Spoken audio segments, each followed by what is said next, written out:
Baik, pada hari ini kita berikan kesempatan kepada kelompok 1 untuk mempresentasikan makalahnya dengan tema bauran komunikasi pemasaran. Kita beri aplaus.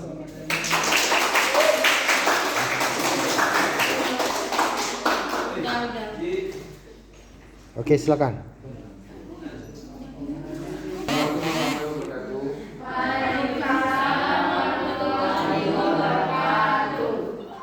Pertama kita panjatkan syukur kita kehadiran Tuhan Yang Maha Esa, karena kan pagi hari ini kita masih diberi kesehatan dan kebahagiaan sehingga kita masih bisa melaksanakan presentasi pagi hari ini.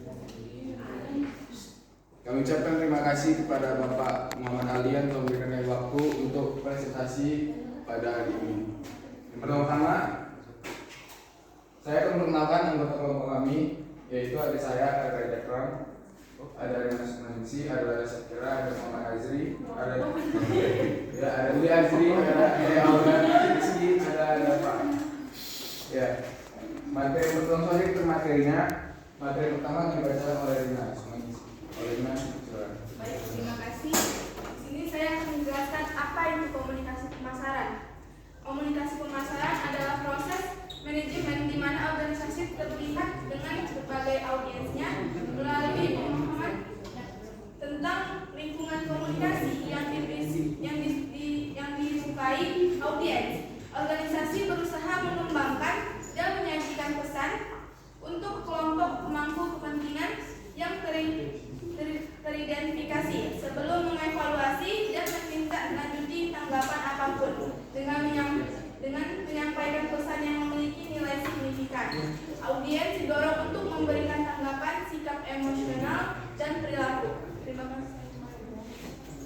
Baik, terima kasih Mas Suma. Selanjutnya materi tentang bauran komunikasi pemasaran yang dibacakan oleh Saudari Laila. Pada Laila, Baik, jadi bauran komunikasi pemasaran itu merupakan konsep dalam komunikasi pemasaran yang di dalamnya itu terdapat teknik atau bentuk dari usaha komunikasi dalam memasarkan suatu produk. Dari bauran komunikasi ini terbagi dalam beberapa bagian. Yang pertama itu ada periklanan. Nah, periklanan sendiri merupakan komunikasi yang dibayar, yang digunakan untuk mengembangkan sikap, menciptakan kesadaran, dan mengirimkan informasi untuk mendapatkan respons dari target pasar. Jadi periklanan ini memiliki tujuan. Yang pertama ada informing atau menginformasikan, kemudian ada persuading atau membujuk, kemudian ada reminding atau mengingat, selanjutnya ada event pemantapan atau reinforcement advertising, yang terakhir ada adding value atau menambahkan nilai. Saya kembalikan kepada moderator. terima kasih kepada Saudari Laila. Materi selanjutnya tentang promosi penjualan akan dibacakan oleh Uli Azri. Pak Azri, silakan. Baik, terima kasih kepada moderator. Di sini saya ingin menjelaskan sedikit tentang promosi penjualan. Secara luas, promosi penjualan dapat didefinisikan sebagai bentuk persuasi langsung melalui penggunaan bahasa eksekutif, umumnya berjangka pendek, yang dapat diatur untuk merasa pembelian produk dengan segera atau meningkatkan jumlah barang yang dibeli konsumen atau pedagang. Pelaksana. Berikut alat-alat yang digunakan untuk promosi penjualan: uang cash atau cash refund, paket harga, hadiah barang iklan, penghargaan atas ketersediaan, display, dan perayaan point of purchase serta kontes, undian, dan game. Alat promosi dagang, diskon, dan keringanan atau uang promosi yang diarahkan perusahaan kepada pengecer. Yang ketiga itu alat promosi bisnis, pembayaran dagang atau konteks penjualan.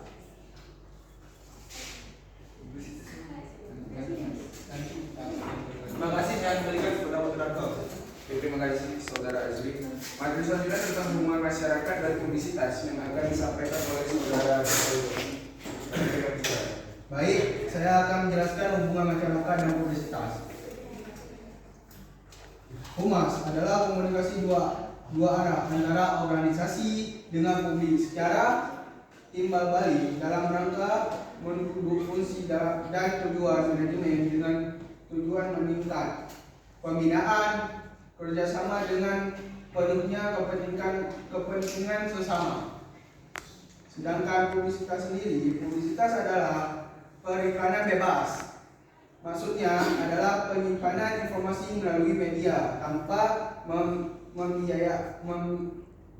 pembiayaan dan tanpa pengawasan dari sponsor. Publisitas adalah sejumlah informasi tentang seseorang, produk atau organisasi yang disebarkan luas ke masyarakat melalui media massa tanpa dipungut biaya atau pengawasan dari sponsor. Baik, saya kembalikan kepada moderator. Baik, materi selanjutnya akan disambung oleh saudara dapat. Baik,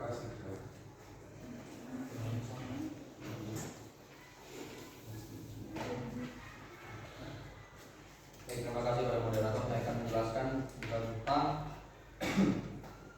Humas memiliki khalayak sasaran yang disebut stakeholders yang dibagi berdasarkan fungsi Humas sebagai berikut ini.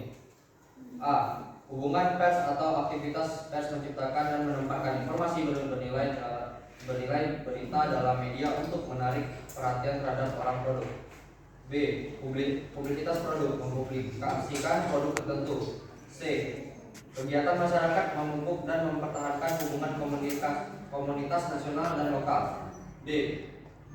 Melobi, membangun dan mempertahankan dengan anggota lembaga legislatif dan pejabat pemerintah untuk mempengaruhi peraturan dan undang-undang. E. Hubungan investor, mempertahankan hubungan dengan pemegang saham dan pihak lain dalam komunitas keuangan. F. Pengembangan hubungan masyarakat dengan donor atau anggota organisasi nirlaba untuk memperoleh dukungan finansial atau sukarela.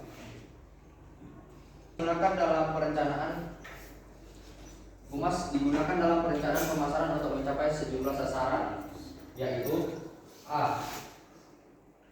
Membantu perusahaan dan nama produknya agar lebih dikenal. B. Membantu memperkenalkan produk baru atau meningkatkan produk. C. Membantu meningkatkan suatu produk lifestyle, contohnya menggunakan pesan iklan dan mempromosikan penjualan dengan menambahkan informasi baru. D. Mencari pangsang pasar baru dan memperluas keberadaannya. E. Memantapkan semua image citra yang positif bagi produk dan usahanya. Baik, terima kasih. Saya serahkan kembali kepada moderator. Baik, terima kasih saudara dapat. Materi selanjutnya tentang penjualan personal yang akan dibacakan oleh Rina Sina. Baik, terima kasih. Di sini saya akan menjelaskan apa itu penjualan personal. Penjualan personal adalah komunikasi langsung atau tatap muka penjual dan calon pelanggan untuk memperkenalkan suatu produk kepada calon pelanggan dan membentuk pemahaman pelanggan terhadap produk sehingga mereka kemudian akan mencoba dan membelinya. Penjualan personal memiliki 3 ciri khusus. Di antaranya yang pertama adalah konfrontasi personal, yaitu penjual personal mencakup hubungan yang hidup, langsung dan interaktif antara 2 orang atau lebih. Yang kedua itu adalah mempererat. Penjualan personal memungkinkan timbulnya berbagai jenis hubungan mulai dari hubungan penjualan sampai hubungan yang lebih erat lagi. Wira niaga biasanya sudah benar-benar mengetahui minat pelanggan yang terbaik. Dan yang ketiga itu ada respon. Penjualan personal membuat pembeli merasa berkewajiban untuk mendengarkan pembicaraan wira niaga. Terima kasih. Baik, terima kasih saudara Rina. Materi selanjutnya tentang fungsi aktivitas penjualan personal yang akan dibacakan oleh Laila Syukira. Jadi pada umumnya aktivitas penjualan personal ini memiliki beberapa fungsi. Yang pertama itu mencari prospek, yaitu mencari pembeli dan menjalin hubungan dengan mereka. Kemudian ada menetapkan sasaran atau targeting, yaitu menemukan pelanggan yang akan dituju. Kemudian ada mengkomunikasikan, yaitu memberi informasi mengenai produk perusahaan kepada pelanggan. Yang keempat ada menjual, yaitu mendekati, mempresentasikan dan mendengar berbagai jasa dan pelayanan kepada pelanggan. Selanjutnya ada mengumpulkan informasi atau information gathering, yaitu melakukan riset dan intelligence pada pemasarannya. Kemudian ada mengalokasikan, yaitu mengalokasikan kelangkaan waktu penjual demi pembeli. Ya, kembalikan pada moderator. Baik, terima kasih Lela. Materi selanjutnya tentang pemasaran langsung akan dibacakan oleh Ulia Azri. Kepada Ulia, saya persilakan.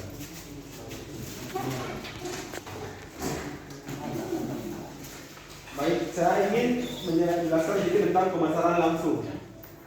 Pemasaran langsung atau direct marketing adalah bagian dari program komunikasi pemasaran. Menurut Soeman Negara, pasar saat ini tidak dapat diduga secara psikis mereka memiliki kemungkinan berubah sangat cepat. Mereka sangat cepat belajar sehingga membentuk sikap defensif yang kuat. Kognitif mereka perlu memperkuat dan diulang setiap saat. Dalam hal ini, komunikasi yang dapat ideal adalah melalui pertemuan langsung. Dengan begitu, perusahaan dapat menyampaikan pesan-pesannya secara langsung dan pribadi. Terima kasih. Terima kasih Saudara Azri. Materi selanjutnya tentang keuntungan dan kerugian pemasaran langsung yang akan disampaikan oleh si Aulia. Baik, saya akan menjelaskan keuntungan pemasaran langsung. 1. Tidak melibatkan peranan dalam hal ini. Pengecek atau pengidentifikasi keuntungan. 2. Produsen dapat mengendalikan pemasaran berdasarkan database konsumen yang diinginkan menjadi sasaran. 3. Berkesempatan untuk meraih konsumen yang tidak mendatangi tok atau pengecer sehingga terjadi kebebasan memilih di rumah. Dan saya akan menjelaskan kerugian pemasaran langsung. 1. Materi untuk distribusi promosi mahal. 2. Biaya pendistribusian materi cukup membebani perusahaan. Jadi sekian bisa Oke, dilanjutkan ke pertanyaan terus. Yang bertanya udah. Baik, mungkin sekian materi dari kelompok kami. Kami membuka sesi pertanyaan. Maksimal 3 pertanyaan dari tiap-tiap kelompok. Jadi yang ingin bertanya kan bisa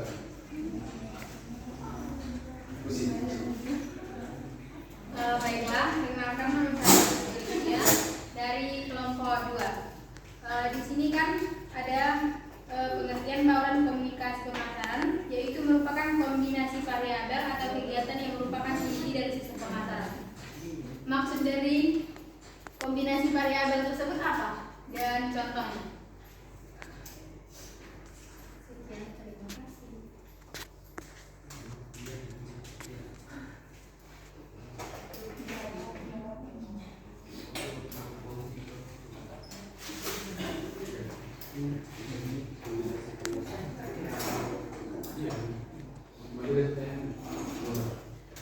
Baik, perkenalkan nama saya Laura Abdulnahani Burisnaga. Saya dari kelompok 3. Saya ingin bertanya kepada kalian, menurut kalian menurut kalian endorsement itu termasuk kebauran komunikasi yang baik? Dan bagaimana jika ada orang yang mengendorse ternyata tidak sesuai dengan realita? Itu menurut kalian pandangan kalian seperti apa? Terima kasih.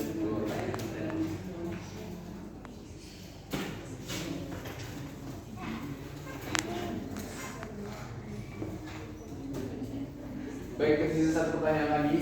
Ya. Satu lagi pertanyaan aja.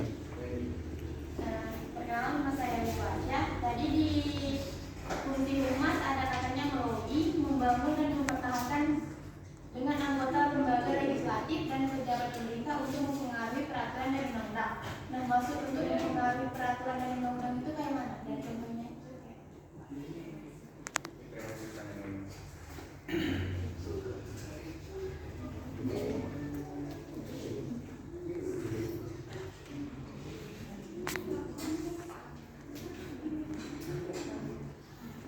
Baik, terima kasih pertanyaan teman-teman sekalian. Mungkin kami masih memikirkan jawabannya, berikan waktu 5 menit.